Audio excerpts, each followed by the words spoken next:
Today, I'm going to be talking about my 10 favorite paint schemes from 2024. The only guidelines that I really have for this video is pretty simple. There will be no throwback paint schemes, and all through the top 3 series are eligible, which means Cup, Xfinity, and Trucks. Any of those schemes will be on the list. So to start off this paint scheme list, I have Chase Elliott's Blue Napa paint scheme at number 10, so I pretty much said that over again, but just look at this paint scheme. It is a basic blue scheme with some white designs here and there. It looks like a sketch drawing in my eyes, but you had the white on the side, which, I mean, it kind of does look out of place, but at the very least, I can't really get mad at that. But they use up the door space in this paint scheme, but I want to talk about the paint scheme itself. The blue is really, really good. I have to say, the blue on track, when I saw it on Pocono on TV, it looked absolutely gorgeous. And I don't know why they did this, but I don't understand why Napa ran basically white paint schemes the years prior, when just simple basic blue scheme would be easily recognizable from the crowd. Like, I could actually pinpoint where this car is on track instead of just guessing where it is because it has a white bumper. Now, this is a good paint scheme, but there is a flaw to it. I don't understand why is there white on the hood, like underneath the Chevrolet logo. It just feels out of place. But hey, this scheme is meant to be simple and it gets the job done. And personally, I like the yellow roof number.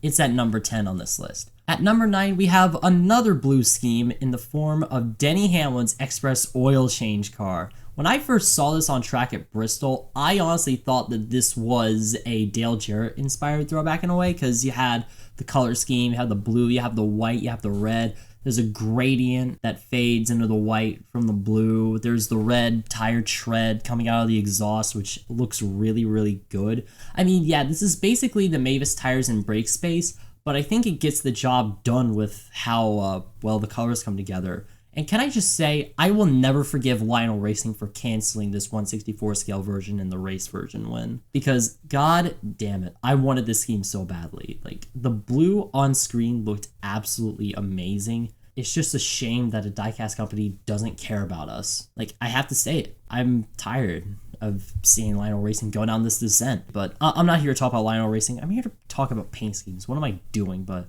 I love this Denny Hamlin scheme. This is basically the Mavis Tires and Brake scheme, but just a little bit better. I will talk about the Mavis Tires and Brake scheme eventually, but eventually is not now. However, what is now is this next scheme on the list. Let's talk about a truck series paint scheme. Taylor Gray's JBL truck. The thing that I like about this truck, the design specifically, is that it's cohesive. I haven't said that for the first 2 paint schemes, but if there's something that I appreciate in paint schemes, it is the fact that they could follow a line and can create a really great design. And personally, I think Taylor Gray's JBL truck perfectly exemplifies it. Something about the orange hood with the big JBL logo on the hood, it just looks absolutely gorgeous. And the JBL.com, the sponsor spacing, it feels like this scheme is complete in a way.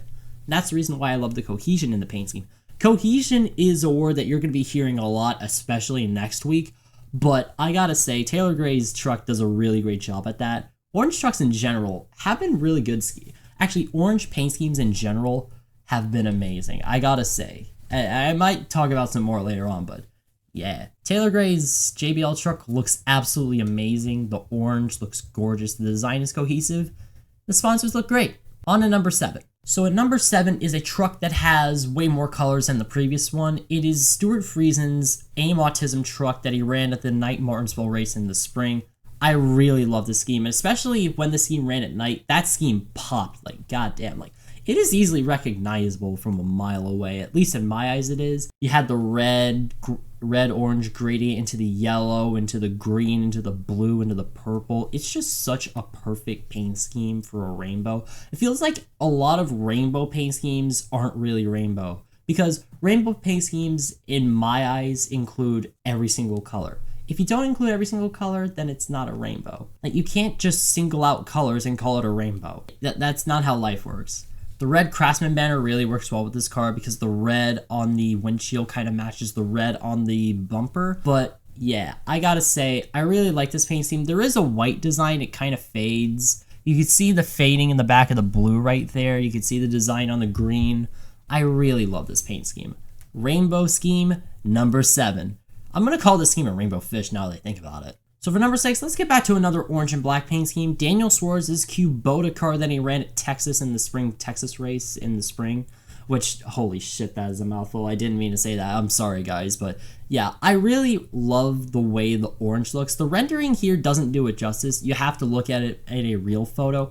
And that orange, it pops from a mile away. Like, god damn, does it look sexy. Yes, I'm not afraid to say it. The things I really like about this paint scheme is, of course, the black and orange gradient on the roof, and of course, the side of the car where it features a lot of Mexican symbols and here and there. I honestly thought this was a Dia de los Muertos car, but honestly, as I'm looking at it, I think it's just a paint scheme with some Mexican meaning behind it, which I really love. I love everything about this paint scheme. I don't know if I can really criticize. Although, I do have to say though, the Kubota logos look kind of odd. On one hand, it's white. On one hand, it's black. Like when you're looking at it from the hood to the side of the car. It's kind of off-putting, but I won't fault the designers of Trackhouse for this. Kyle Sykes, you did a great job at this. Number 6 on my list. So at the number 5th spot is another Kyle Sykes design car. This one is his teammate Ross Chastain. And my favorite color scheme, red and black, the Be a Moose paint scheme. I gotta say, this year's scheme has to be the best Be a Moose paint scheme, you know, in my eyes. 2022 scheme was good. 2023's was fine, but it felt like it was missing something. This year, it felt like it combined all those elements into this paint scheme. And honestly, I think it works really, really well. I think it's you basically just stitch it up. You know, it's like a wound. Why am I even saying this? This sounds awful, but I'm going to look at it from another angle. I don't understand what the red is on the bumper, the red gradient, you know, right here next under the Chevy logo, but either way, I don't fault Kyle for it because I don't understand why sponsors have such strict guidelines for paint schemes. Let the designers explore their creativity. Like, what's the problem? You want a recognizable paint scheme, but you don't want a recognizable paint scheme in all the wrong reasons. Just look at JTG back in 2021. But yeah, I love the red and black color scheme. I love this paint scheme to death. The Be a Moose logo, it takes up all the side of the car. The Bush logo. This car feels complete. I gotta say, it looks very, very, very nice for number 5. So at number 4 is a paint scheme that actually ran about last week, almost a week ago. This is SVG's Wendy's paint scheme that he ran at Martinsville. The Wendy's paint schemes in the Xfinity series have been honestly hit or miss. You had SVG's Frosty paint scheme, which was basically a base blue with some weird white design, I don't understand what it is, but I'm actually going to take a look at it right here just to verify my point. Honestly, now that I'm looking at the Talladega paint scheme, I think it uses elements in that paint scheme for SVG's Martinsville car. Honestly, the Martinsville car is so much better. It uses every color. There's Frosties and fries for days. The Wendy's logo looks great. And hey, the yellow roof number actually really corresponds with this paint scheme because there's some yellow on the car because of the fries, you know? But I love this paint scheme. I think this is a lot better than the Talladega car he ran. But as for the other Wendy's car, stay tuned for that. So yeah, number 4 on my list is SVG's Wendy's car. I could have put his Cup Series paint scheme on here because the Talladega one that he ran in the spring and the Saucy Nuggets car looked amazing. So we made it to the top 3, the podium, and I gotta say, these top 3 paint schemes are tied for number 1. Like, they have elements in there that I really, really love, and also elements that I wish would have actually been put on the actual car, but either or, these are my top 3 favorite paint schemes of 2024. So to start off, number 3 is Kyle Larson's HendrickCars.com car that he ran at Martinsville, the 40th anniversary Ruby Edition paint scheme. I gotta say, out of all the Martinsville cars, the HMS cars that were run at Martinsville, this one I would argue might be the best because of the meaning behind it in a way. We all know what Kyle Larson's HendrickCars.com car looks like. It's basically just a base blue with some red and white here and there. Looks about the same scheme for every single year. I like that they're trying to accumulate a brand with it, but something about an inverted paint scheme just speaks to me. For those of you who don't know, I actually really love inverted paint schemes because, you know, it can create a lot of potential between the sponsor. And I also should mention that the white Chase Elliott paint scheme could also be an inverse now that I actually think about it, but it still includes the yellow Napa logo, which kind of just throws me off. But as for Larson's Hendrick Cars car, the only knock that I have against this paint scheme is that the door number is blue instead of red. The regular number is blue normally on the car, but I would really love to see a red number 5. That would make this car look complete. I love an awesome inverse paint scheme. I think what they should do going forward is run the inverse paint scheme instead of just 2 blue Hendrick cars paint schemes. For example, in the truck series, you have Corey Day, Raja Carruth. Raja Carruth has a full season worth of HendrickCars.com. Maybe if Corey Day jumps on for a race, maybe run the inverted paint scheme, which is basically a base red. I'm just throwing out ideas here, but I would really love to see that on track. So for number 2 is a paint scheme that I'm pretty sure y'all are tired about, but I will never be tired of this paint scheme, even if they run it 3 times in the same race. It is the Stewart-Haas Racing Overstock cars. Oh my god, the red on this car, it looks like a soda can on TV. I honestly think this car was sponsored by Dr. Pepper secretly, but I love the way the red looks. The red on this car, like, they had to use some metallic wrap for this car. Like you can't say you create a base red paint scheme and didn't make it look metallic. It looks metallic as hell. When this car raced in the sunshine or at the nighttime where all the lights are shining, this car really stood out to me, and it made me look forward to the race weekends even more. The Overstock logo is all over the side. It's bold, it's clear. Same thing with the hood. I like the design that they have the gray and the white there. It looks absolutely perfect. And even the roof.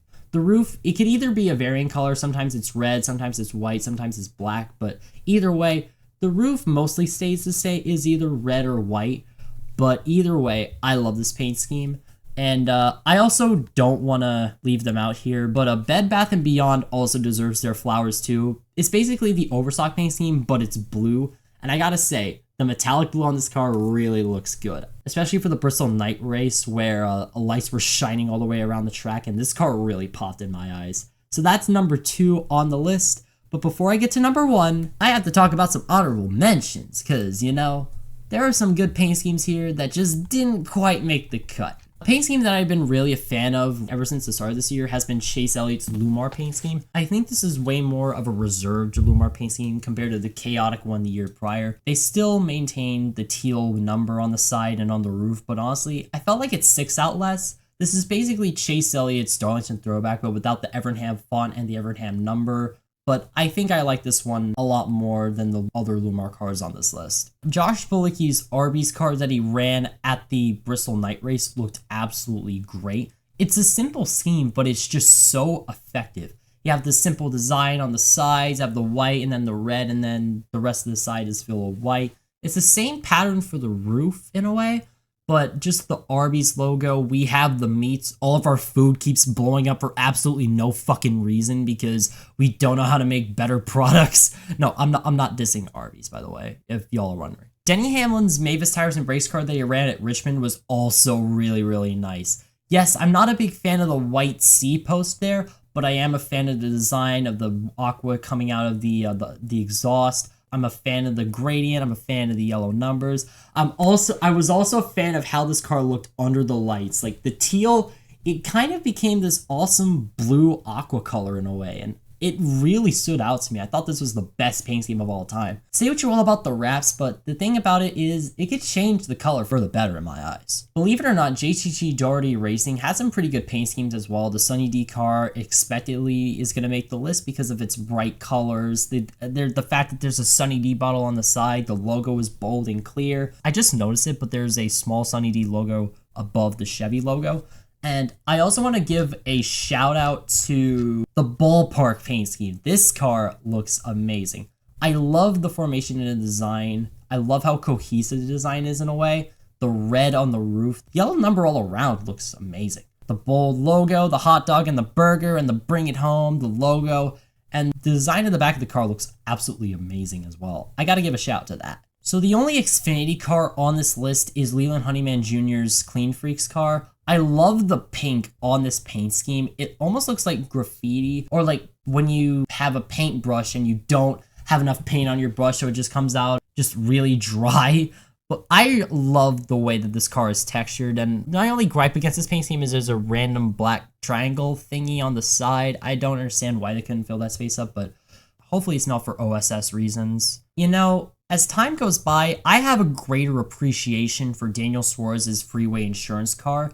That car that he ran at Atlanta with and also won was honestly really incredible for this paint scheme and for the driver. I really love the green and the blue on this paint scheme. It felt like it was a combination that was just waiting to happen at any moment. So the last car in the honorable mentions list is Zane Smith's WeatherTech paint scheme that he ran at the Daytona 500. Personally, I think this is the best WeatherTech scheme of the year because of its design. I felt like SVG's WeatherTech cars they ran at Xfinity and Cup were kind of weaker compared to this scheme, but I do have to say that the 2025 versions are looking better. With all these paint schemes out of the way, that leads us to number one. My favorite 2024 paint scheme of the year came at the start of the season. It was an unlikely pairing that we never saw coming, but it actually happened. Number one is Cole Custer's Andy's Frozen Custard paint scheme that he ran for about, I believe, 4 or 5 races. He also raced it at the championship race this Saturday, which I'm recording this on November 7th, so I don't know if he actually won the championship or not. When I first saw this paint scheme, I had the same reaction as Eric Estepp did to seeing the Sunny D car back in 2019, or in other words. But this paint scheme is perfect. Now, Andy's Frozen Custard paint schemes, they were fine. Up until this point, they had some blue, they had some yellow, they had some red along the way, but they needed a perfect paint scheme. I think we just found that paint scheme. There's blue on the hood, and it even kind of forms into a gradient of yellow. You can see the design there on the side. You can even see the red there. The red is utilized to perfection. Then there's the design at the bottom with the yellow and the blue. There's red on the bumper. There's even a yellow roof number, which, oh my god. That looks stunning as hell. I gotta say, I love this paint scheme on a Ford Mustang Dark Horse. I mean, yeah, I do wish that the Ford Mustang Dark Horse got rid of the gray, but honestly, I'm not too upset about it. That's my number one for the best paint scheme of 2024. Let me know what yours is in the comments below, because yes, I do read comments. And this is the most reserved I've ever been for a video. If y'all are wondering why I'm not uploading a scripted video now, well, it's basically because schoolwork and being in a school play, or I was in a school play because my math grade is a fucking 59. But with that out of the way, I'll see y'all next week.